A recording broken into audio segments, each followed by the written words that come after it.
Baik, terima kasih. Jadi nanti rekaman ini saya sampaikan di awal akan diupload di YouTube ya, supaya yang tidak hadir bisa tetap mengikuti, yang hadir juga bisa menyimak lagi. Jadi Bapak Ibu yang on cam nanti juga kelihatan ya di YouTube tersebut. Apabila tidak berkenan ya bisa off cam aja nggak apa-apa. Jadi saya awali dulu dengan sedikit cerita bahwa kemarin saya diminta melatih sebuah sekolah ya, di Semarang sekolah, dan baru pertama kali saya melatih di sekolah itu, dan saya melihat ada satu anak yang punya bakat alami ya, dia tidak les ya. Saya tanya dulu SD-nya di mana, sebuah SD yang tidak terlalu terkenal di Semarang dalam hal olimpiade, tetapi saya lihat, wah ini anak ini bakat alami ini. Karena materi yang saya jelaskan itu dia bisa memahami dengan cepat, gitu. Logikanya juga bagus. Nah, saya yakin di sekolah Bapak Ibu semua pasti ada, ya pasti ada. Masa sih sekian puluh, sekian ratus anak nggak ada yang berbakat alami pinter gitu ya, pasti ada ya. Nah, tugas kita nanti ya semoga ya dipertemukan dengan anak-anak tersebut dan kemudian bisa menjadi apa ya, menjadi ini ya, menjadi seorang guru yang bisa memoles ya istilahnya atau me me mengorbitkanlah atau memaksimalkan ya, mengoptimalkan potensi anak tersebut. Ya tentu saja kita perlu belajar metodenya, materinya ya. Nah, saya akan mengawali dulu dengan share dulu ya. Nanti materi ini akan saya share di grup juga ya.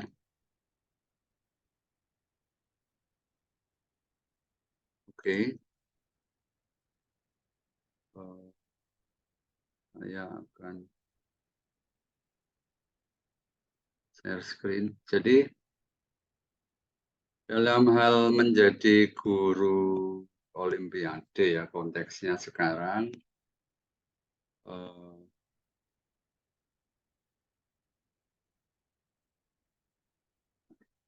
guru olimpiade matematika ya.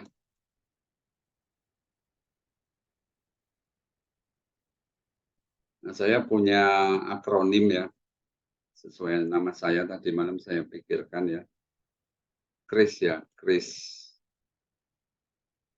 Kuasai konsep ya. Jadi kuasai konsep, kalau kita nggak menguasai akan sulit mengajarkan ya. Saya sendiri beberapa kali mengajarkan ya, soal ya, saya sering mengajarkan dari soal dulu, baru kemudian teori. Nah, kalau teori saya nggak cukup kuat, itu anak-anak juga menerimanya itu juga setengah-setengah ya. Tapi kalau konsep yang sudah saya kuasai itu kuat, saya bisa menjelaskan sampai detail, mereka bertanya apapun saya bisa menjawab. Ya, ada kalanya saya nggak bisa menjawab, dan saya memang harus mengakui, wah saya nggak bisa. Jadi saya sekarang kalau nggak bisa ya bilang nggak bisa ya kepada murid. Nggak perlu jaim atau jaga image ya. Ya itu menjadi motivasi untuk saya belajar. Setelah itu beberapa hari saya belajar, pertemuan berikutnya saya jawab. R adalah rencanakan pembelajaran ya, atau rencanakan tahapan pembelajaran. Jadi secara umum itu kan materi ya, lalu soal mudah,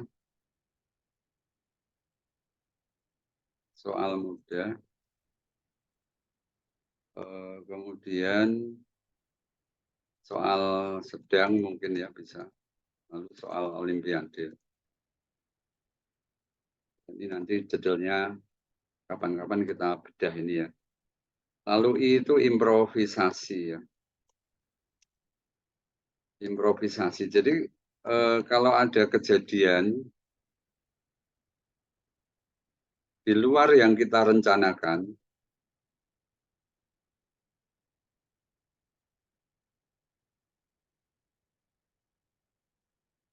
kita harus bisa improvisasi. Melakukan improvisasi ya. Jadi kita sudah merencanakan nih materi, lalu soal mudah, soal sedang, olimpiade. Tapi misalnya di soal mudah kok masih ini ya, masih sulit ya. Kita ulangi lagi di materi. Berarti penjelasan saya tadi belum bisa diterima dengan baik. Oke, saya pakai cara lain. Seperti itu ya. Atau ini, wah ini soal mudah kok cepat ya. Langsung soal sedang, langsung soal olimpiade. Kita googling ya soal sejenis. Jadi saya sering menjumpai kejadian di mana itu adalah di luar rencana dan saya harus bisa improvisasi ya. Lalu S itu sabar ya, menjelaskan sampai anak-anak sampai para siswa paham. Ya, dari testimoni murid-murid salah satu yang mereka rasakan ketika saya mengajar itu sabar ya, menurut mereka ya, sabar. Karena bagaimanapun kita menjelaskan kepada siswa yang mungkin baru pertama kali belajar ya. Jadi kalau kita nggak sabar ya sulit untuk membuat mereka paham, sampai paham. Ya, sampai paham. Jadi targetnya bukan berapa banyak materi yang diajarkan, ya, targetnya bukan berapa banyak materi yang kita ajarkan, tetapi seberapa banyak yang mereka pahami. Ya, yang penting mereka sudah paham sedikit juga nggak apa-apa. Yang penting paham ya. Daripada banyak tapi nggak paham, ya kan?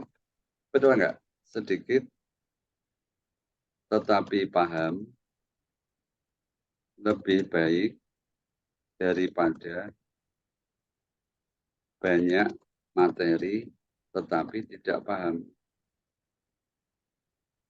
Artinya begini, karena ini nanti yang mempengaruhi kesabaran kita. Kalau target kita adalah, wah materinya kok masih banyak ini yang diajarkan. Materi olimpiade misalnya ya, geometri ada segitiga, lingkaran, nanti ada bangun ruang. Segitiga ini aja belum memahami. Ya nggak apa-apa, selesaikan sampai paham. Yang lain nanti waktunya nggak cukup, tidak masalah. Daripada kita memberikan semua, tapi nggak ada yang paham. Ya. Artinya jangan berpindah topik atau materi sebelum kita memastikan para siswa paham. Nah itu ya. Ini akan membantu kita untuk sabar. Ya. Ya, mindset ini akan membantu kita untuk sabar. Karena target kita membuat mereka paham, ya kita sabar aja sampai mereka paham.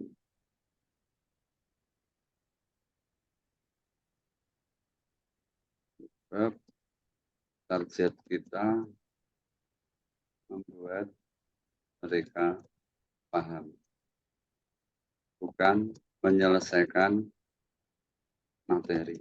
Beda ya kalau sekolah reguler mungkin, wah materinya harus habis nih dalam 1 semester.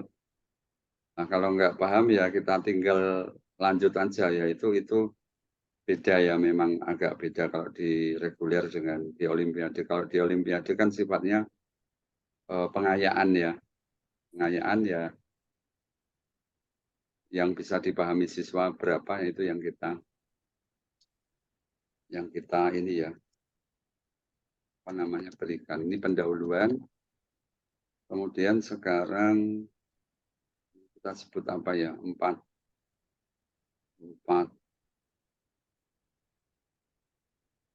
tips ya, 4 tips menjadi guru Olimpiade matematika yang baik. Oke, ini pendahuluan, kemudian materi ya. Materi adalah dasar-dasar aljabar. Baik, saya akan mulai. Dan ini saya juga targetnya kepada Bapak Ibu untuk pembinaan ini adalah bagaimana Bapak Ibu bisa paham. Ya, sehingga saya tidak perlu ini ya, tidak perlu tergesa-gesa ya. Ya, jadi yang penting paham, dan saya pikir itu jauh lebih baik daripada nanti banyak materi tapi nggak paham. Baik, nanti bisa membantu beberapa teman kalau mau share link absensi di chat boleh ya. Saya nggak tahu apakah yang datang belakangan masih bisa melihat chat yang sebelumnya ditulis gitu. Jadi ada absensi di kolom chat ya, boleh secara berkala diupdate. Baik, sekarang materi kita adalah dasar-dasar aljabar. Nah, kita paham bahwa aljabar itu merupakan materi esensial ya, materi penting ya. Sebab di semua topik ada menggunakan aljabar. Betul ya, Bapak Ibu? Di dalam geometri ada persamaan kan? Di dalam kombinatori, teori bilangan, ada persamaan-persamaan. Ada persamaan-persamaan ya, dan sebagainya, yang mana itu merupakan materi aljabar yang dipelajari dalam topik aljabar. Ya, betul ya. Misalnya Pitagoras, nanti ada A kuadrat plus B kuadrat sama dengan C kuadrat. Nah, kalau A-nya itu dalam bentuk, apa namanya, A-nya dalam bentuk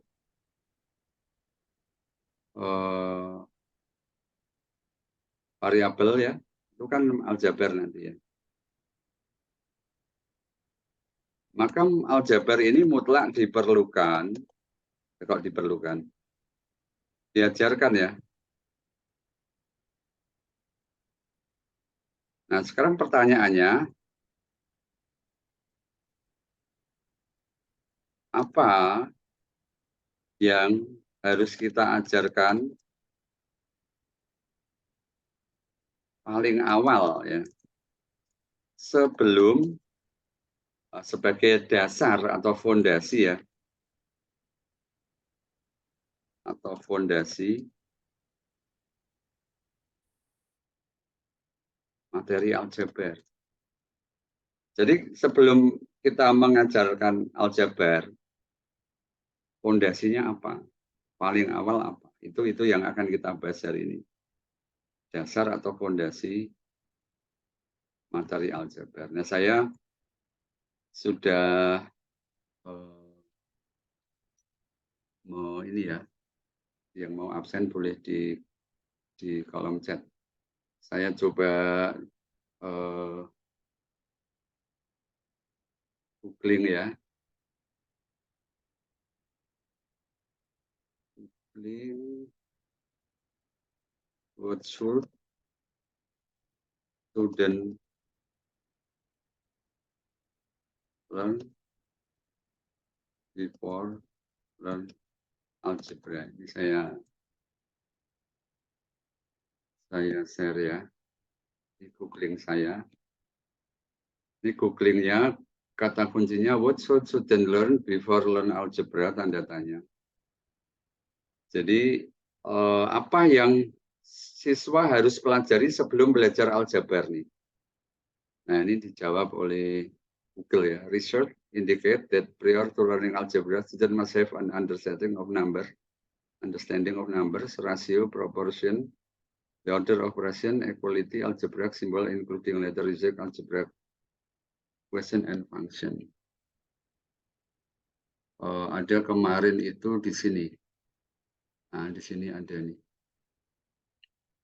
Is your child ready for algebra? Saya ada kalimat yang cukup menarik. Nah, ini ya. Saya ambil 3 ini aja ya. Saya ambil 3 ini.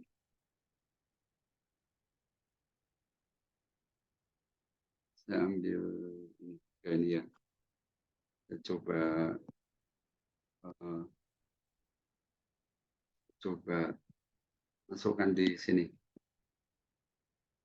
Ya, ini adalah here's some of the math concept and skills student need to master in preparation for algebra 1. Dari salah satu website ya.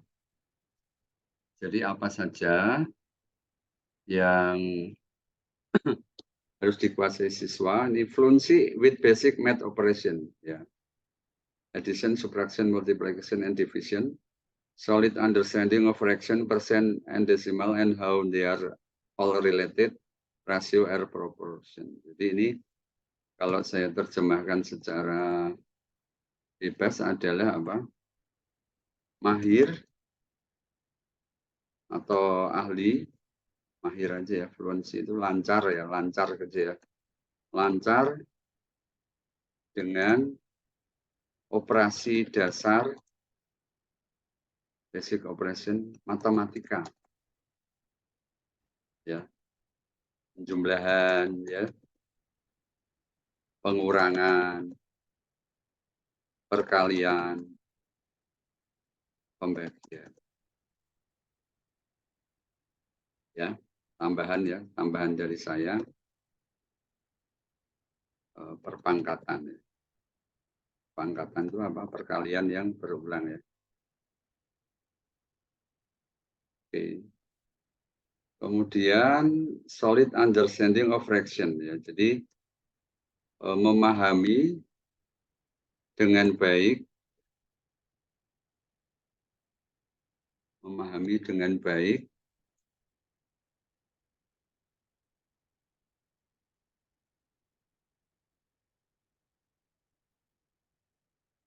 pecahan, persen, dan desimal beserta ya dan keterkaitannya ya. Jadi misalnya mengubah persen ke desimal ya. Jadi desimal atau pecahan ya. Atau desimal menjadi pecahan. Oke, ini secara teori dulu ya. Yang ketiga adalah rasio perbandingan ya. Penting juga ya perbandingan. Ketika menyederhanakan bentuk aljabar, begitu ya. Nah ini yang perlu dikuasai. Ketiga hal ini ya. Lancar dengan operasi dasar matematika. Ya. Saya sedih karena pernah menjumpai anak SMA itu. Operasi dasar penjumlahan, terutama terkait dengan pecahan itu masih salah-salah, masih sering salah. Ya, masih sering salah. Ada beberapa anak SMA masih seperti itu. Karena saya juga mendengar dari guru, dari salah seorang teman, guru fisika itu, wah ini misalnya topik tentang apa itu ya, cahaya itu kan ada tentang 1/f sama dengan ya fokus, jarak bayangan, jarak benda itu kan pecahan semua itu ya. Itu masih sulit mereka. Sehingga eh, apa ini? Kalau dasar-dasar aljabar ini tidak dikuasai dengan baik, maka makin tinggi jenjangnya juga akan makin siswa kesulitan ya. Baik itu teori. Nah sekarang prakteknya bagaimana? Jadi kesimpulan kita, Bapak Ibu, kesimpulan kita adalah sebelum mengajarkan aljabar,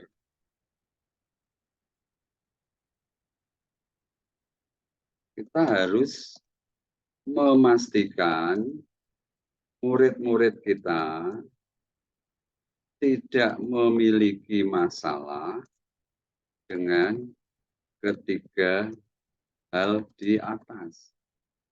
Kalau boleh saya ringkas adalah operasi bilangan, lalu pecahan dan kawan-kawan, lalu perbandingan.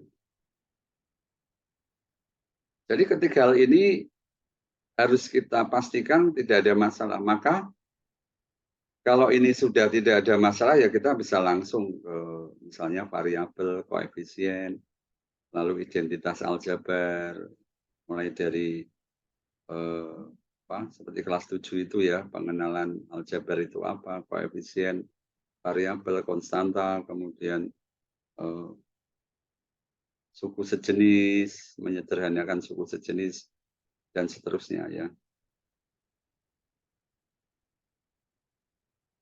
Terus saya tambahin, sebelum mengajarkan geometri dan lain-lain, kita pastikan aljabar murid-murid kita oke ya, kemampuan atau penguasaan. Karena nanti di dalam geometri kan ada misalnya luas panjang kali lebar, kalau panjangnya X, lebarnya 7 lebih dari 7 kurangnya dari panjang, itu kan aljabar ya. Jadi kita harus memastikan dulu penguasaan aljabar murid kita oke, minimal kompetensi aljabar yang diperlukan pada topik geometri tersebut. Contoh ya, contoh soal ini ya. Sebuah persegi panjang, luasnya berapa? Misalnya 72 cm persegi. Ukuran panjang persegi panjang itu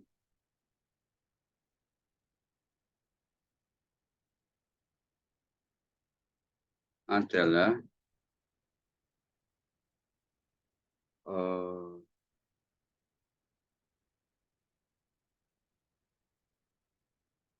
6 kali lebarnya. 6 kali ya, 18 kali berapa itu? Kali 4 ya. 24 kali 3 atau 8 kali ya, 8 kali lebarnya. Tentukan kelilingnya. Jadi kan kita secara umum kan kita kalau mau menggunakan aljabar,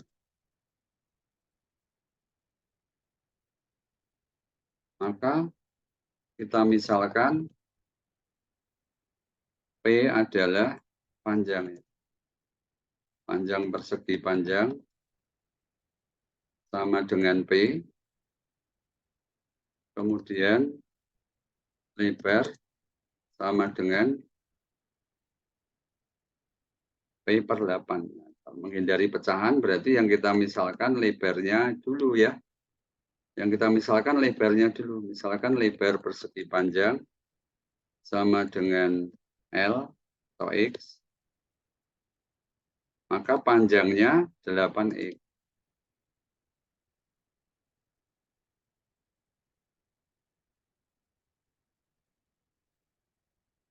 Luas, dan seterusnya ya. Jadi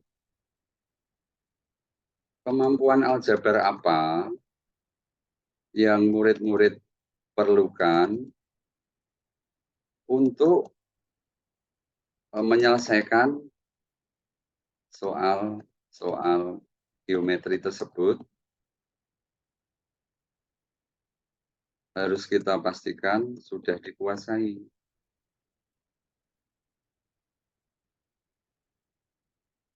Meskipun pada level SD ya, pada level SD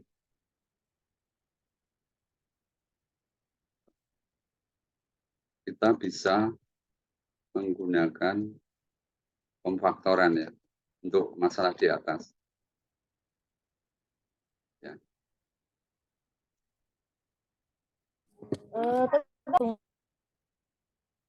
Oke ya. Jadi apa nih materi aljabar yang diperlukan? Nah, kemudian jadi sebelum topik lain kita perlu memastikan aljabar itu bisa ya. Kemudian sebelum mengajarkan aljabar, kita harus memastikan murid-murid kita tidak memiliki masalah dengan ketiga hal di atas, ya. Operasi bilangan, pecahan, dan kawan-kawan perbandingan, ya.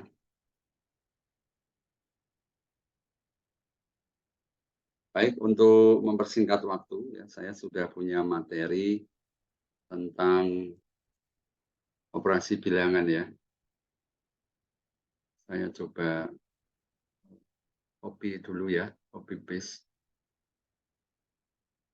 operasi bilangan.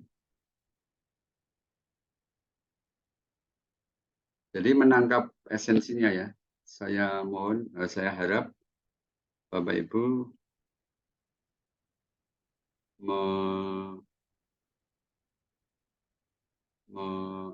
menangkap esensinya ya. Nah ini saya, nah ini wah yang ikut pelatihan ini dapat materi banyak ini ya. Oke, operasi bilangan ya. Urutan operasi bilangan. Jika ada plus dan min dalam satu operasi bilangan, maka pengerjaan dimulai dari kiri. Ya. Ini ya, 10 min 5 min 4. Jika ada operasi plus dan min disertai tanda kurung, maka yang pertama dikerjakan adalah yang di dalam tanda kurung. Saya lanjutkan dulu. Jika ada operasi kali dan bagi dalam satu operasi bilangan, maka pengerjaan dimulai dari kiri. Jika ada operasi kali dan bagi disertai tanda kurung, maka yang pertama dikerjakan adalah yang dalam tanda kurung. Jika ada operasi plus minus kali bagi dalam satu operasi bilangan, pengerjaan dimulai kali atau bagi, setelah itu plus atau min, dengan tetap memperhatikan urutan dari kiri. Ya, ini misalnya ini kali dulu. Saya beri warna yang berbeda supaya mudah dipahami. Ini soal. Jika ada plus minus kali bagi disertai tanda kurung, dimulai dalam tanda kurung ya. Setelah itu mengikuti aturan nomor 5. Apa tadi urutan dari kiri ya. Jika ada pangkat, maka operasi pangkat didahulukan daripada kali maupun bagi. Contoh ini 4 kali 3 kuadrat berarti 4 kali 9 ya. 12 min 8 ya. Oke ya. Kemudian bisa di-mute dulu ya Bapak Ibu. Kemudian sebentar. Ada yang share ini ya. Siapa ini yang share? Ada yang share screen tuh. Oke. Maaf ya, dijaga kondusivitasnya ya. Oke ya, ini memang saya sewa zoom-nya per hari ya, yang 300. Oke, saya lanjutkan biar tidak terlalu lama terinterupsi. Nah, kemudian jika ada pangkat, operasi didahulukan daripada kali maupun babi. Ya. Kurung, ya, saya tambah ya.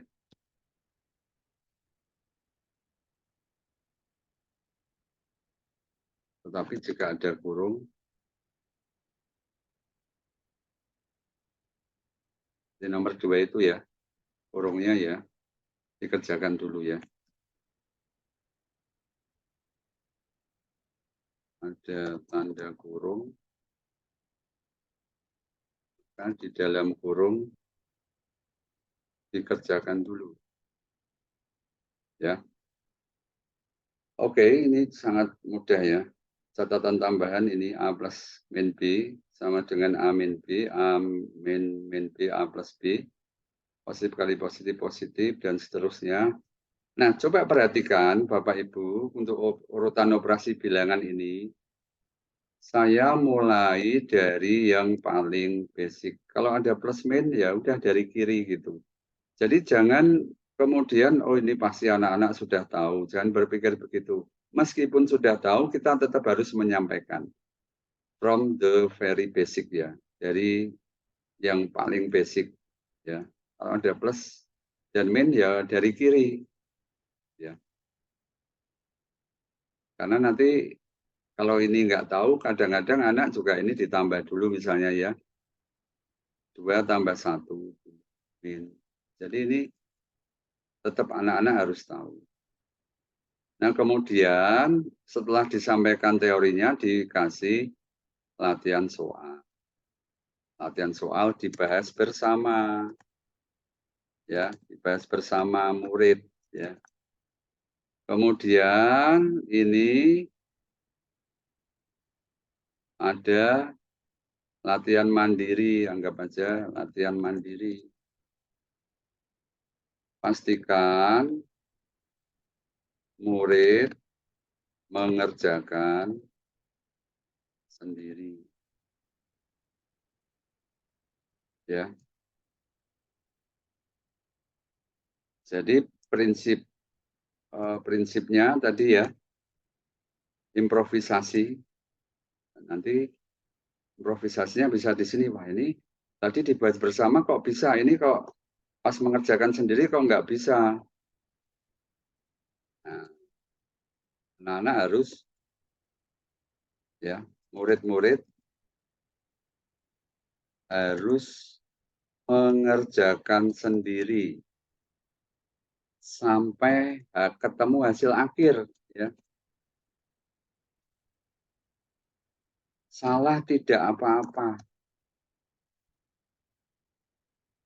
Yang ditekankan adalah berani mencoba.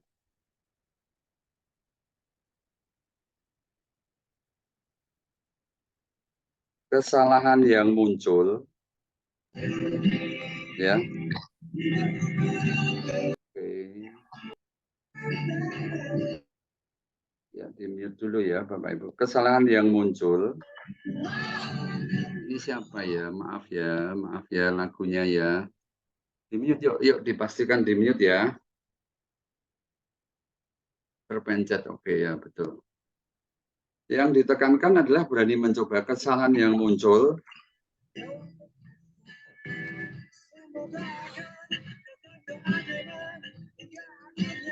Bentar ya, saya cek dulu. Yang ada lagunya, ini orangnya ditinggal ya.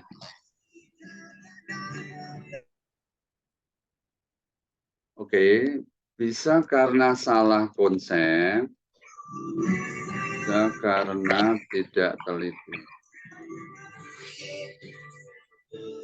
Ya. Pak Ujang dari saya mute ya. Oke, saya mute dah ya.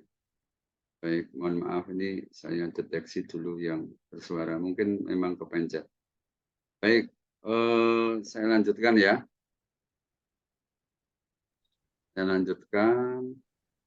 Jadi gini Bapak Ibu, kesalahan yang muncul ya dari siswa pada saat mengerjakan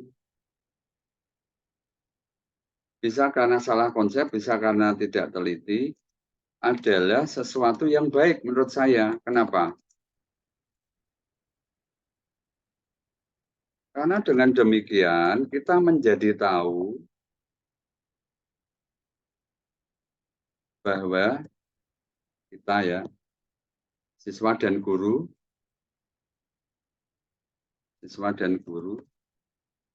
menjadi tahu bahwa masih ada yang salah konsep. Sehingga bisa diperbaiki. Ya kan, kalau nggak mengerjakan sendiri, nanti nggak muncul kesalahan-kesalahan itu. Maka ke depannya siswa tersebut tidak salah konsep lagi. Nah, gitu ya. Jadi saya sering mengatakan bahwa kepada siswa, salah nggak apa-apa. Kalian naik sepeda belajar dulu juga pasti pernah jatuh, pernah kena ban misalnya ya. Belajar berenang, airnya masuk lewat mulut, pasti pernah mengalami. Jadi dalam matematika juga, dalam belajar pasti ada salah juga. Nah, kesalahan-kesalahan itu kalau anak tidak diberi kesempatan mengerjakan sampai hasil akhir, ya kita nggak tahu ya mereka masih ada kesalahan atau enggak. Ya, jadi itu yang perlu dilakukan. Kemudian prinsip membuat soal latihan. Jadi ini saya masih mengajarkan poin 1 dulu ya, yaitu apa? Operasi bilangan. Jadi sekali lagi saya tidak mentargetkan banyak materi. Oke, terima kasih infonya di chat ya. Mungkin ada yang mainin. Oke, kembali ke sini. Jadi target saya untuk ini paham dulu. Oh, operasi bilangan nih. Nah, prinsip membuat soal latihan yang pertama dari yang mudah. Yang kedua, variasi sedikit. Ya. Yang ketiga, naikkan level sulitnya. Oke, contoh ya, contoh begini. Misalnya, contoh kalau operasi bilangan ya. 1, misalnya ya. Tadi kan ada 2, ada plus dan min ya. Kalau gini bagaimana? Oh, gampang, Bu. Atau kalau mau yang paling simpel ya, gini. Misalnya 3 tambah 2 kurangi 1. Jadi ada plus, ada minusnya ya.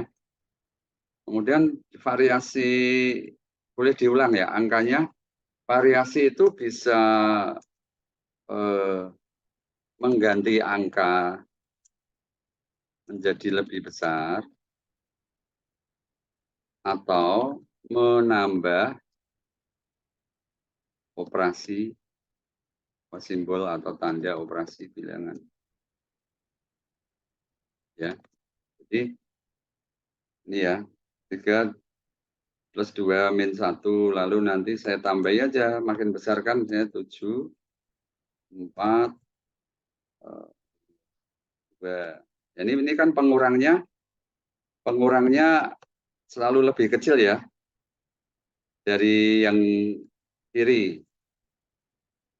Kemudian kita pengurangnya lebih besar nih, misalnya 5 plus 3, pengurangnya 6. Nah, kan lebih besar nih. Masih plus min ya. Sekali lagi, misalnya 4 tambah 3 ya. 4 tambah 2, 4 tambah 5 kan 9 ya. Kurangi 8 misalnya. Boleh ya. dua nomor ya. Kemudian tandanya dibalik bisa ya. Atau menambah tanda operasi atau menukar posisi operasi bilangannya. Ya. Posisi tanda operasi bilangannya. Jadi ini sudah angkanya diperbesar. Kemudian apa ini? Kita tukar ya. Dimin dulu. Besar kurangi kecil dulu ya. 7 atau kecil dulu 4 kurangi 1 kan 3. Tambah 5 misalnya ya. Kemudian di sini masih sama 7 kurangi 5 tambah 2 ya. Nah, kalau mau apa tadi? Menambah operasi bilangan belum ya. Kalau mau yang dikurangi lebih kecil misalnya 4 kurangi 5 tambah. Nah, ini nanti terakhir aja ya, terakhir aja. Jadi kita pastikan mereka tidak kesulitan dulu kan kadang-kadang siswa SD itu 4 kurangi 5 itu masih oh nggak bisa gitu. Nanti ya kita perkenalkan terakhir. Kemudian tandanya ditambah misalnya 4 tambah 3 tambah 2 kurangi 1 kurangi 2 misalnya gitu ya. Kemudian nambah ini sudah ya. Sekarang yang kedua tadi apa yang kedua? Kalau ada kurung ya. Jadi kita sesuaikan dengan ini tanda kurung. Oke. Ya, tanda kurung. Tanda kurung berarti misalnya 7 tambah 4 kurangi 2. Meskipun ini tidak dikurung tidak masalah ya. Kalau mau ini bermakna ya ini dikurangi. Ya toh. Tapi kita juga bisa membuat ini plus dengan tujuan menunjukkan ini loh nak, kalau ini plus dikurung maupun enggak itu sama aja, sama aja. Kita mau menunjukkan itu gitu loh. Bisa aja kan? Ya, menunjukkan bahwa kalau ada kurung tapi depannya plus itu tidak masalah. Tapi kalau depannya min atau depannya negatif, nah ini beda. Nah, usahakan hindari hasil yang sama. 4 kurangi 2 kan 2. Nah, ini kan ada 2 ya. Kita ambil aja 5 kurangi 2. Jadi supaya anak-anak nggak bingung ya. Nggak bingung. 5 kurangi 2 kan 3. Ya. Atau nanti hasilnya dibuat cantik. Hasilnya 10. Hasilnya 1 gitu ya. Nah, kalau minus beda nanti hasilnya. Ya kan? Ya, ada kurung maupun enggak beda. Ada kurung dan ada tidak kurung beda. Ya, jadi anak-anak bisa dilatih begitu. Ini improvisasi ya. Jadi kemudian kan kita berpikir karena ini kan bisa dibuat di papan tulis secara spontan ya, kita tidak perlu menyiapkan dulu. Bisa ini angka-angka kecilnya. Kemudian gunakan angka kecil untuk gunakan angka atau angka ya, saya menyebut angka aja. Gunakan angka kecil karena tujuan kita melancarkan urutan operasi bilangan. Jadi jangan langsung besar. Karena nanti fokusnya anaknya jadi menjumlahkan yang besar, mengurangkan yang besar, mereka masih berpikir kan. Jadi sehingga dalam perhitungannya itu tidak berpikir, tidak memerlukan pemikiran lama ya. Jadi fokusnya adalah operasi bilangan. Saya begitu seringnya ya, melancarkan operasi bilangan.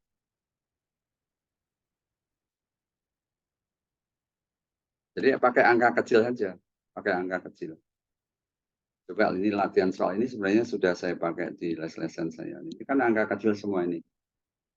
Ini saya jelaskan dulu. Ya angka kecil semua kan, tidak sampai di atas 20. Jadi tujuannya itu Oke ya, melancarkan. Dan seterusnya ya, bisa dilatih sendiri. Bisa dilatih sendiri. Oke ya. Jadi pertemuan pertama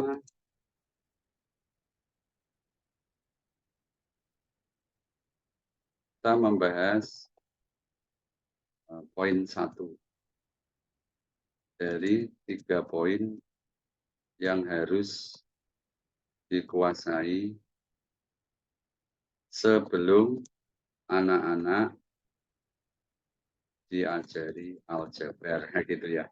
Baik, itu dari saya, dan silakan kalau mau tanya jawab ya, tanya jawab boleh ya, silakan. Ini masih ada 10 menit nih ya, masih ada 10 menit. Monggo, boleh pakai chat, boleh bersuara. Oke, Bu Desi, angkat tangan. Silakan Bu Desi Wiyatasari. Silakan Bu. Ini direkam ya. Ini direkam dan nanti disampaikan di YouTube ya, karena ada yang minta. Tidak apa-apa ya Bu. Oke. Terima kasih Pak Kris. Ya. Sudah diberi kesempatan dan meluangkan waktu untuk kami semua belajar jadi guru lebih baik. Ini saya mau bertanya, kalau untuk mengajari soal Olimpiade ke anak itu apakah harus semua basic, misalkan saya mengajar SMP, apakah semua basic pelajaran SMP itu anak yang dipersiapkan untuk Olimpiade itu harus menguasai dulu atau langsung kita fokus ke materi Olimpiadenya Pak sebaiknya? Begitu Pak Kris, terima kasih. Ya, tergantung Bu, kalau anaknya sudah kelas 8, kalau belajar basic itu terlambat. Jadi langsung materi Olimpiade boleh to the point. Kalau anaknya pinter, dia bisa ngejar. Minimal dia bisa lolos tingkat kota ke provinsi. Nanti diajar lagi. Tapi kalau dia kelas 7, sebaiknya dari dasar. Jadi saya sekarang juga ngelatih anak SMA masih kelas 10. Jadi saya bilang ke dia, targetmu nanti kelas 11 dapat medali. Target kelas 10 lolos dulu ke nasional. Jadi kelas 10 ini karena SMA basic sudah banyak, kita menyelesaikan OSK dulu, OSN tingkat kota. Jadi kelas 10 targetnya menyelesaikan tingkat kota, nanti kelas 11 baru variasi-variasi.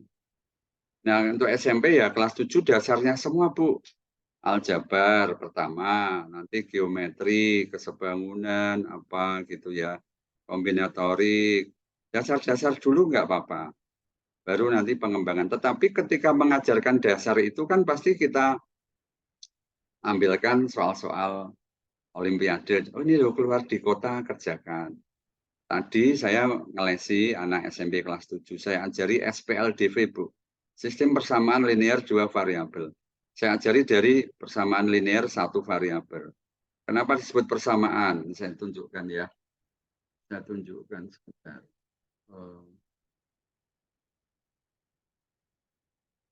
Nah ini.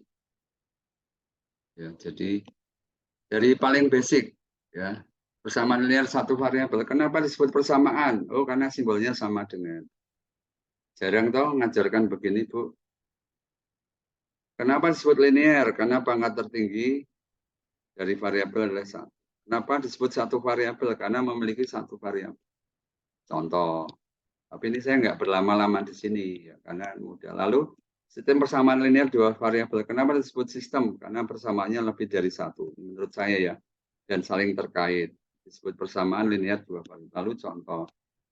Kemudian 4 cara menyelesaikan SPLDV. Dan contoh ya, ada substitusi, eliminasi, menggunakan grafik. Dan kemudian terakhir saya memberi dia ini loh, soal tingkat provinsi yang SPLDV.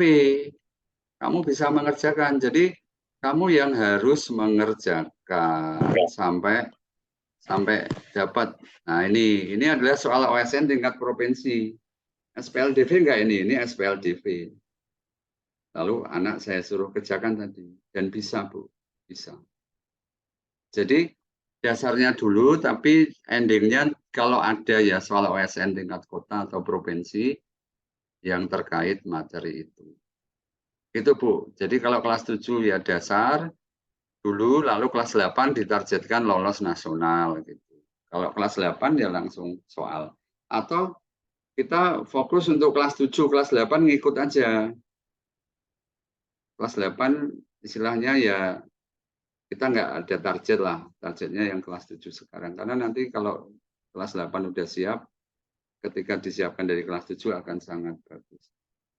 Dari chat, mulai mengenalkan soal Olimpiade Matematika sejak kelas berapa Pak baiknya untuk SD? Pengalaman saya selalu menjawab kelas 3 semester 2. Jadi Januari ya, kelas 3 Januari itu sudah diajarkan, nanti 1 tahun kan dia kelas 4. Ikutkan OSN Bu, kelas 4 kan boleh ikut OSN. Jadi udah kita siapkan 1 tahun. Kelas 4 nggak berhasil, kita tetap belajar kelas 5 harapannya peluangnya lebih besar. Jangan terlalu dini karena nanti jenuh. Ada anak misalnya ya anak kecil disuruh ngangkat ember. Wah berat nggak bisa, ember isi air. Dia akan terus berpikir ember itu berat. Sama anak kecil disuruh ngerjain soal Olimpiade sulit, wah matematika itu sulit. Kalau ngangkat ember nanti dia makin besar, dia akan bisa, oh aku bisa ngangkat. Tapi kalau matematika, kalau mindsetnya akan sulit, dia bilang sulit, akan sulit terus buat dia ya. Jadi kalau serius di Olimpiade ya, kelas 3 semester 2. Dan jangan langsung soal Olimpiade. Dasar-dasarnya tadi loh. Karena begini Bu, nanti anak yang pintar itu bisa berkembang sendiri kok logikanya ya. Jadi jangan berpikir bahwa semua materi Olimpiade kita ajarkan, enggak. Materi Olimpiade itu berkembang, tapi dasar-dasarnya. Nanti anak sendiri yang berkembang logikanya. Bahkan murid saya yang SMP, SMA pun banyak yang lebih pintar dari saya. Ada soal mereka lebih cepat ya. Dan saya kan menangnya karena saya persiapan dulu. Ya. Kelas 3 materi apa saja, seperti apa tahapannya? Oke, kelas 3 ya materi yang diajari di kelas 3 semester 2 dipercepat. Kalau sudah nanti kelas 4 semester 1, semester 2 diberikan. Plus logikanya ya, jadi soal misalnya penjumlahan nih ya, seperti tadi ya. Seperti ini Bu. Kita kan hanya mengajarkan operasi bilangan ya, jumlah sama kurang nih ya saya. Tapi kalau bisa ada logikanya. Logikanya gimana? Misalnya ya, misalnya di sini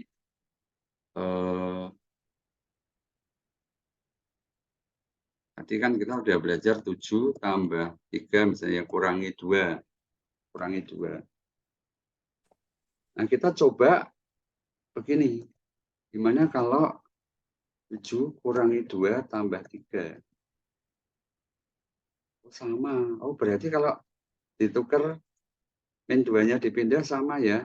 Ya sama, Pak. Sekarang kalau begini, min 2 tambah 7 tambah 3. Nah, ini kan di sekolah mungkin tidak diajarkan model-model begini ya, min-nya di depan gitu. Kita eksplorasi satu soal ini ya. Atau tadi yang lebih besar pengurangnya 2, ini ganti lagi 2 tambah 3, bentar, 2 tambah 7 ya 9 kurangi 5, kan 4 jawabannya. Terus kita latih 2 kurangi 5 tambah 7. Nah, anak tadi sudah latihan ini Bu. Oh, tadi sama. Kan ini 7 kurangi 2 kan 5, tidak ada kesulitan kan. Tapi ini kan 2 kurangi 5. Dia pasti bingung. Loh, kok lebih kecil dikurangi lebih besar? Nah, ini loh, kamu bisa melakukan dijumlah dulu. Berarti ini boleh kamu jumlah dulu. Oh gitu ya Bu, iya. 2 tambah 7, terus dikurangi 5. Oh ya, paham mereka. Kita belum mengajarkan bahwa ada hasil pengurangan yang negatif. Tidak perlu diajarkan dulu kalau belum saatnya. Tapi ini bisa diajarkan menurut saya ya. Oke ya. Untuk soal OSK, apakah dari tahun ke tahun soalnya memiliki pola yang sama? Jawaban saya adalah tidak. Kadang terutama online ini sudah jauh lebih sulit untuk SMP ya. Kalau SD, OSK itu relatif lebih sulit juga. Kadang-kadang kelihatan ada 40% mudah, 40% sedang, 20% sulit itu sudah kelihatan. Ada yang mudah, ada yang sulit ya. Karena online ya, online itu. Tapi gini Bu, kita mengajarkan olimpiade itu sekali lagi, nanti yang menang kan juga nggak banyak ya. Yang penting anak itu maksimal potensi, menurut saya ya. Menang itu banyak faktor ya. Tapi kalau anak itu sudah punya pengalaman menerima materi yang lebih sulit, pasti mereka juga akan berkembang ya, berkembang. Oke, yang lain, monggo pertanyaan saya menjawab tadi Bu Desi. Oke Pak Kris, terima kasih. Ya, sangat sama-sama. Ya, sama-sama Bu. Yang lain, monggo. Oke, kalau tidak ada, kita akhiri ya. Dikit-dikit, tapi dapat wawasan ya, nanti bisa diterapkan di bagian lain. Nanti pertemuan berikutnya, untuk yang bagian saya itu tentang persen, apa tadi ya, persen, desimal, pecahan itu, dan kaitannya. Jadi dasar aljabar yang pertama sebagai review adalah operasi bilangan. Oke, sharing sedikit. Ada nggak kelas besar Bapak Ibu, kelas SMP, kelas 6, operasi bilangan masih kesulitan? Ada nggak? Ada Pak, banyak. Ada ya, banyak ya, oke. Banyak itu Pak, memang PR. SMP aja ya. juga belum paham. Betul, betul. Itu memang PR. Nah, jadi solusinya begini Bu, ini untuk diterapkan di kelas ya. Buatlah soal-soal yang angkanya kecil, tapi fokusnya itu operasi bilangan gitu. Angkanya kecil aja, 2 tambah 3 kali 4. Jadi nanti mana yang dikerjakan dulu, mereka tahu. Sehingga untuk angka yang lebih besar mereka juga tahu. Kemudian di otak-atik angkanya, bilangan tanda operasinya dipindah, dan seterusnya seperti tadi yang saya ajarkan ya. Oke, ya. Hanya ini, Mister, saya minta tadi pemaparan yang tadi itu materinya boleh di-share. Oh ya Bu, pasti di-share. Saya selalu share materi dan ya sesuai request ya, kalau ini diminta diupload di YouTube supaya bisa dipelajari ya diupload. Makanya tadi saya sampaikan di awal kalau mau on cam atau off cam ya silahkan, karena ini nanti akan diupload. Untuk jalur selanjutnya apakah tetap Sabtu sore ya, semoga bisa ya tetap Sabtu sore. Dan nanti saya berharap pengajar-pengajar yang lain juga mengajar, materinya terserah, kemudian waktunya juga terserah sebisanya Bapak Ibu yang sudah mengisi untuk mengajar. Supaya kita bisa saling belajar ya. Jadi nanti kalau saya berhalangan karena kesibukan tetap ada pelatihan. Saya pikir bagus dan mohon kita dukung nanti Hari Pendidikan Nasional tahun depan ada pembinaan olimpiade di 100 kota di Indonesia. Kalau nggak bisa 100 kota ya 100 lokasi lah. Misalnya di Semarang ada 3 guru ya 3, di mana gitu. Jadi Bapak Ibu yang ada teman yang tertarik belajar olimpiade bisa diundang untuk bergabung di grup, dan Bapak Ibu harus mempersiapkan diri, saya PD nih nanti mengajar di Hari Pendidikan Nasional itu untuk di sekolah saya atau di daerah saya ya, harus PD. Jadi itu yang saya sampaikan. Nanti yang diajarkan di pembinaan Olimpiade Hari Pendidikan Nasional itu ya seperti ini, yang basic-basic dulu nggak apa-apa ya. Basic-basic dulu nggak apa-apa ya. Dan tidak harus tanggal 2 Mei sih, nanti kita lihat. Tapi yang penting dalam rangka Hari Pendidikan Nasional ya. Jadi dari basic-basic ini nanti kita buat pretest untuk anak-anak itu. Pretestnya soal yang sama topiknya. Nanti setelah diajari post-test, mungkin cuma ganti angka. Nah, kita lihat, oh, post-testnya ternyata lebih bagus. Berarti anak-anak ini sudah lebih paham daripada sebelum mengikuti pembinaan. Begitu ya. Menyenangkan nanti kita bisa ikut membuat anak-anak yang mungkin di awal tadi saya katakan tidak punya akses untuk ikut kursus dan sebagainya karena daerahnya terpencil atau karena biaya dan sebagainya, bisa kita paling tidak mereka mencicipi Olimpiade. Oke, ini ada yang menulis, saya sudah membuat klub matematika di sekolah, pesertanya kelas 3 sampai 6. Bagus, Bu. Nanti itu bisa juga diikutkan di program ini, pelatihan di 100 kota. Yang sudah ada juga tidak apa-apa ya. Memang itu kan pembinaan Olimpiade ya. Baik, terima kasih Bapak Ibu. Mohon maaf jika ada salah kata kurang dan tetap semangat, sehat selalu. Selamat sore, selamat beraktivitas, salam untuk keluarga. Oke, terima kasih Mister. Sama-sama. Ya, saya thank you. Saya minta izin leave ya. Thank you. Minta izin dan meeting. Oke, sehat selalu.